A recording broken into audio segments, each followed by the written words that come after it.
Let's see now the complications that happens with coronary disease, and to begin with, the left ventricular myocardial infarction. The infarction of a left ventricle wall, not an acute but an old infarction, will present at the 2D echo or at the M mode with signs indicating fibrosis. Look at this IV septum. It has typical signs of fibrosis of an old myocardial infarction. It is much thinner than the other non-infarcted wall. It will be akinetic, may have paradoxical motion indicating dyskinesia, and also brighter than the normal wall due to greater impedance of the fibrosis.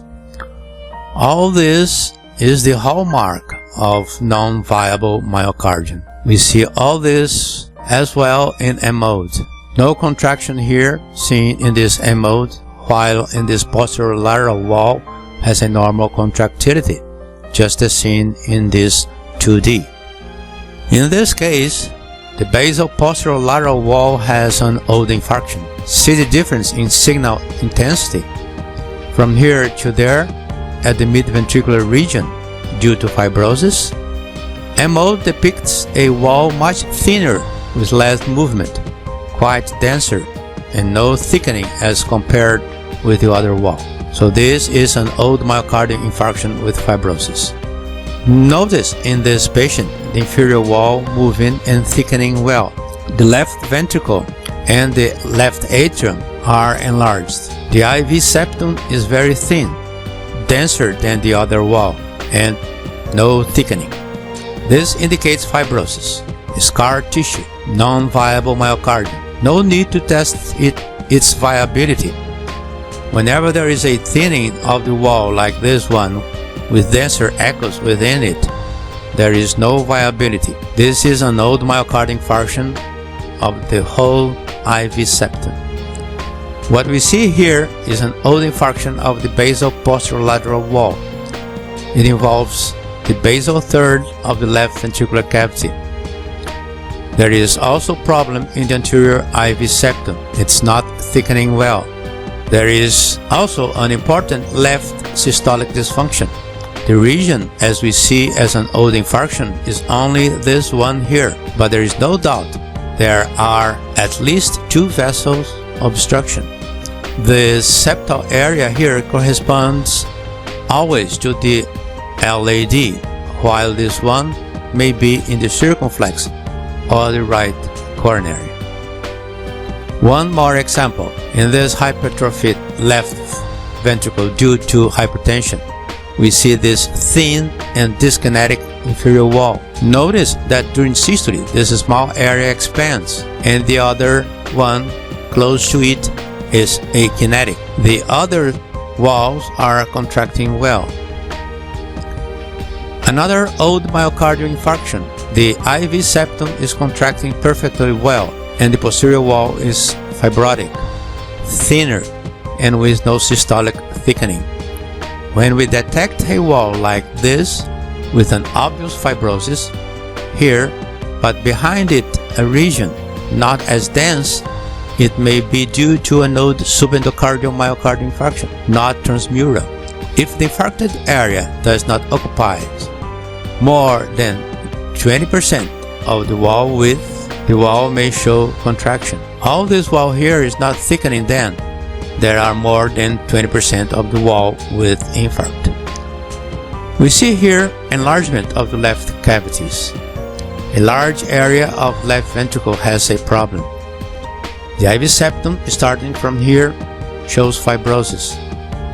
Notice how it's thinner than the basal area.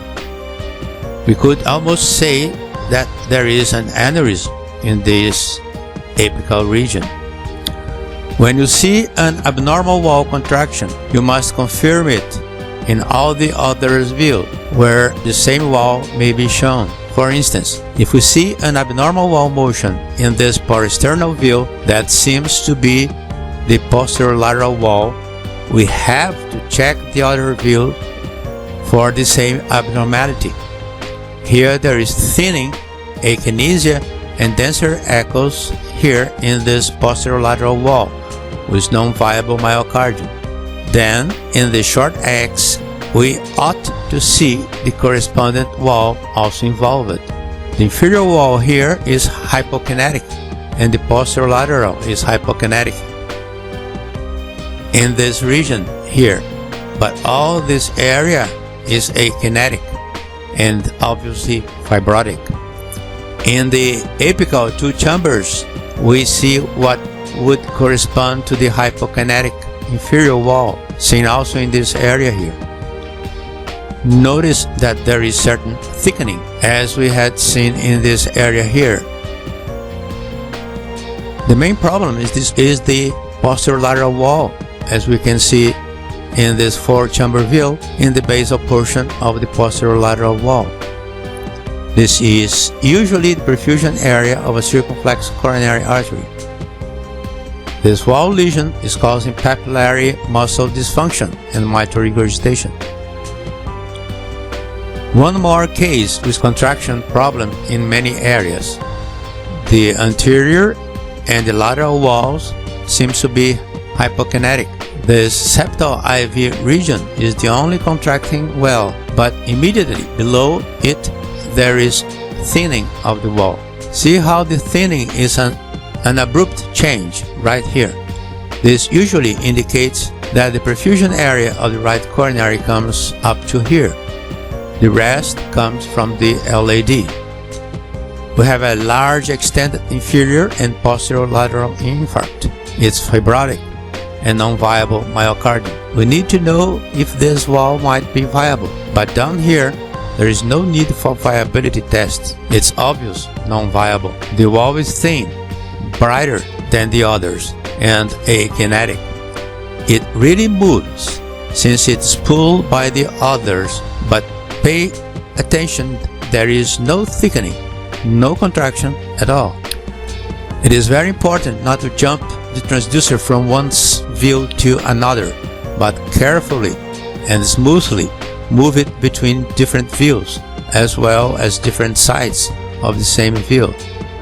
Look here, this is an apical long axis, and this one here is also an apical long axis view. To obtain this view, or this one, you only have to incline minimally the transducer.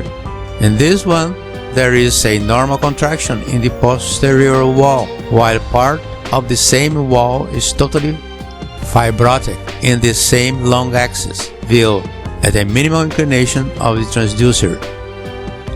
We can see what happens in this short axis. Inferior and part of the posterior walls are completely fibrotic, but the remaining posterior wall or posterolateral is contracting perfectly well. Then you can see that if our beam is entering the heart this way, it will show a normal wall, and if inclined just a bit, will show this abnormal wall. See how important it is to make tiny angulations to the left and to the right to look for wall motion abnormalities. The segmental analysis of the left ventricle for contraction abnormalities is considered a difficult task because people think that all expected wall will be seen in one particular view. For instance, they look at the apical four-chamber view, and if every wall is okay in this view, they jump to the two-chamber view, and then jump to the long X view. You should never do this, even if you are aiming a part of a wall in a same view. A minimal angulation of the transducer in the thoracic wall will produce a large dislodgement of the beam deep in the heart.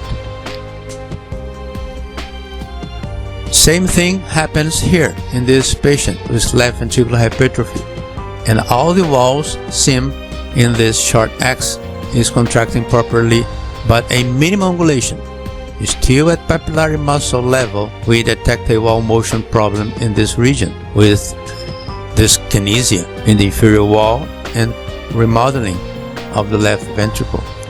The secret to well evaluate wall motion abnormalities is to follow just 3 rules. First, pay attention to thickening of the wall. rather than its movement. Second, don't jump around with your transducer from one view site to another. Slowly slide the transducer from one side to the other, paying attention to each millimeter of the wall. Third, do not try to pay attention to the whole image simultaneously. Look at one region, then the other, in succession. Transesophageal echo has no direct indication, just to see wall motion contraction, unless in certain few conditions. In this transgastric short X and long X view, you can see the fibrotic